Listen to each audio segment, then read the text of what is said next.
जय श्री माता जी। हम आपको आज तनाव के बारे में बताने जा रहे हैं कि तनाव लोगों को क्यों होता है। आजकल लोग छोटी छोटी चीज़ों में तनाव हो जाता है उनको, और उनकी क्योंकि आजकल क्या है कि लोगों की ज़रूरतें बढ़ गई हैं। पहले इतनी ज़रूरतें नहीं थी, तो थोड़ी चीज़ों में ही उनका भला नहीं, संतुष्ट नहीं होते वो लोग, और संतुष्ट नहीं होते रहते हैं। और किसी को टेंशन होती है नहीं, तो आजकल टेंशन में से मुक्ति दिलाने के लिए बड़ी बड़ी संस्थाएं बना रखी हैं जो बहुत पैसा लूटती हैं। तो आज हम आपको टेंशन के बारे में ही बता रहे हैं। इस टेंशन से लोग डिप्रेशन में आ जाते हैं और आत्महत्या कर लेते हैं। कोई पंखे से लटक जाता है तो कोई पेड़ से लटक जाता है, जो ये अच्छी बात नहीं है। अपने माँ बाप को दुख देते हैं, अरे भाई आपकी ज़िंदगी इतनी कीमती है तो आप इस तरह से क्यों करते हैं, अपने परिवार को क्यों दुख देते हैं। अब हम आपको बताते हैं कि तनाव से मुक्ति कैसे मिलती है, हो सकती है, मतलब कैसे मिल सकती है, और वो भी फ्री में, कोई पैसा नहीं देना। हम आपको बताते हैं कि सहयोग के द्वारा डिप्रेशन को ठीक कर सकते हैं, उसमें कोई पैसा नहीं लगता। पहले भी कई बार हम कह चुके हैं कि जब कुंडली जागृत होती है तो परमात्मा का हम परमात्मा से हमारा मिलन होता है, तो हम निर्विचार हो जाते हैं, तो तनाव अपने आप ही चला जाता है। दूसरे, शरीर में 3 नाड़ियाँ होती हैं हमारे। ईड़ा, ये 3 नाड़ियाँ हैं, जो पीली आपको दिखाई दे रही है, मैं आपको बताती हूँ। ये 3 नाड़ियाँ हैं। ये बाई नाड़ी है जो नीले रंग की है। ये भूतकाल की बातें जो लोग सोचते हैं, ये उनकी नाड़ी बिगड़ जाती है। और दूसरा ये है सूर्य नाड़ी, जो दाईं तरफ की नाड़ी है। इसमें भी लोग भविष्य के बारे में बहुत सोचते हैं, तो उनका भी ये नाड़ी मतलब बिगड़ जाती है। और ये सेंटर की जो नाड़ी है, इसमें जो है हम मध्य में रहते हैं, तो इसलिए हम ठीक रहते हैं। परमात्मा का मिलन भी इसी से होता है और हमें बीमारियां भी नहीं होती। ये थोड़ा सा आपको बताना था।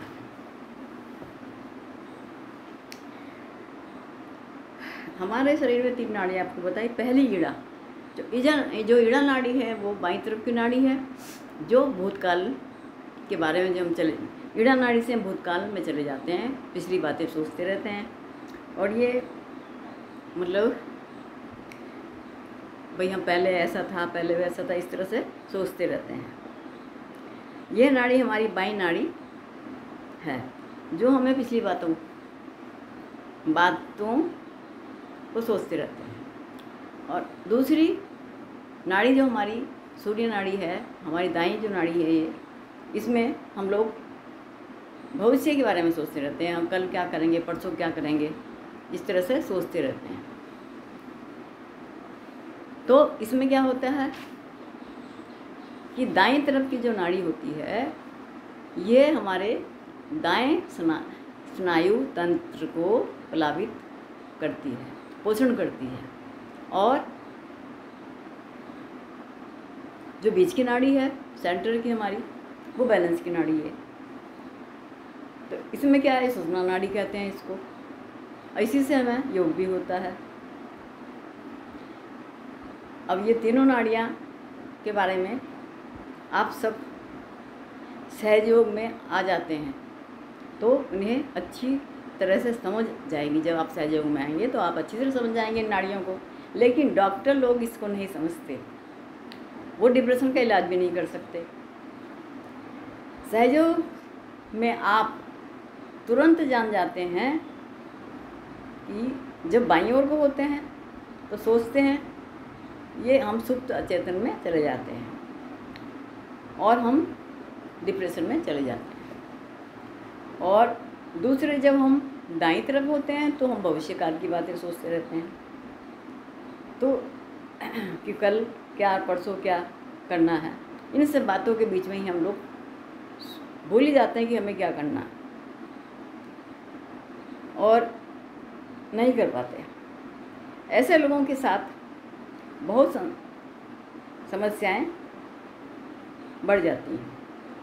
हम जितनी भी योजनाएं बनाएं वो पूरी नहीं हो पाती। इस कारण हमें जो है लीवर की बीमारी, हमारा जो लीवर गर्म हो जाता है सोचने से, जब हम भविष्य के बारे में सोचते हैं तो, और गर्म हो जाता है, जिसके कारण अस्थमा भी हो सकता है, दिल का दौरा भी पड़ सकता है।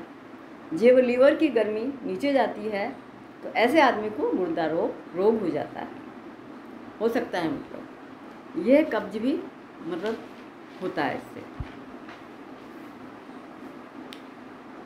दाईं ओर का मनुष्य दूसरों को सताता है और बाईं ओर का अपने आप को सताता है, क्योंकि वो सोचता ही रहेगा बाईं तरफ को रहेगा कि मैं ऐसा हूँ, मैं वैसा हूँ, मतलब अपने को थोड़ा ठीक नहीं समझता वो, और उसको जोड़ों का दर्द भी होता है उसको, और उसी व्यक्ति घुटने का दर्द भी उसको होता है।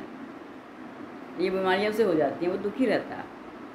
तो उसका जो दिमाग है वो काम नहीं करता। ये बीमारियां उसके शरीर पर दिखाई देती हैं। और पागल आदमी को कभी दिल का दौरा नहीं पड़ता, क्योंकि वह बाईं ओर का होता है। और जब हम अपनी बाईं तरफ जाते हैं, बाईं तरफ तथा दाईं तरफ की नाड़ियों को स्वच्छ कर लेते हैं, तो हमारी सब तकलीफ़ें दूर हो जाती हैं। लेकिन यह तब होगा जब हम आत्म साक्षात्कार लेंगे, तब हमें पता चलेगा सब चीज़ों का, रियलाइजेशन लेंगे हम, और अपनी ईड़ा तथा पिंगला नाड़ी को स्वच्छ करके मध्य नाड़ी में आ जाते हैं, तभी हमारी सारी तकलीफ़ें दूर होती हैं। जब हम मध्य में आते हैं तो बैलेंस में होते हैं, हम कोई चीज़ सोचते नहीं हैं, तब हमारी ये नाड़ियाँ ठीक हो जाती हैं, और इसी से हम डिप्रेशन से बच जाते हैं, बाहर आ जाते हैं। शरीर में उसे 7 चक्र हैं, हमारे 7 चक्र हैं हमारे शरीर में, और मध्य की नाड़ी जो 3 नाड़ियाँ हैं हमारी, तो और अपनी बीमारी तो हम उनको सबको ठीक कर लेते हैं। तो हमें क्या होता है, हम उसमें बैलेंस में रहते हैं। हमें कोई ना मतलब ये उसके बारे में सोचते हैं कि भविष्य के बारे में सोचते हैं, ना हम अपने मतलब जो पीछे चला गया हमारा, उसके बारे में भी नहीं सोचते हम। तो इसलिए हमारी नाड़ियाँ ठीक रहती हैं, हमें डिप्रेशन भी नहीं होता, और हमारे 7 चक्र हैं शरीर में, इन्हीं को ठीक करने से हम बैलेंस में आ जाते हैं, और हमारी अपनी सारी बीमारियां ठीक हो जाती हैं। बीमारियां भी हम अपने आप ठीक कर लेते हैं। जिस तरह का रोग हो उसी तरह का इलाज करना चाहिए। अब जिस प्रकार एक पेड़ है, वो बीमार है तो उसका हमने जड़ से इलाज करेंगे, पत्तों से नहीं करेंगे। पत्तों से करने से कोई फ़ायदा नहीं हुआ। इसलिए कृपया सहयोग में आइए, आत्म साक्षात्कार लीजिए, निःशुल्क है, पैसा नहीं लगता कुछ। अब हमने आपको अच्छे से समझा दिया, बाकी तो आपका काम है कि आप किस तरह से समझदारी से काम लेते हैं। और कहीं भी बाबाओं के पास जाकर या कोई गुरुओं के पास जाकर अपना पैसा बर्बाद मत करिए, इससे कुछ होने वाला नहीं है। आप लोगों का फ़ायदा आप अपने को अपना फ़ायदा चाहते हैं, इसलिए बार बार हम आपको बता रहे हैं, समझा रहे हैं। कोई लालच हमें नहीं है। आप सुखी रहें, खुश रहें, यही हम कामना करते हैं। जय श्री माता जी वीडियो देखने के लिए। आजकल ऑनलाइन बहुत कार्य हो रहे हैं, आप यूट्यूब में देखिए, उसमें सब आ जाते हैं। धन्यवाद।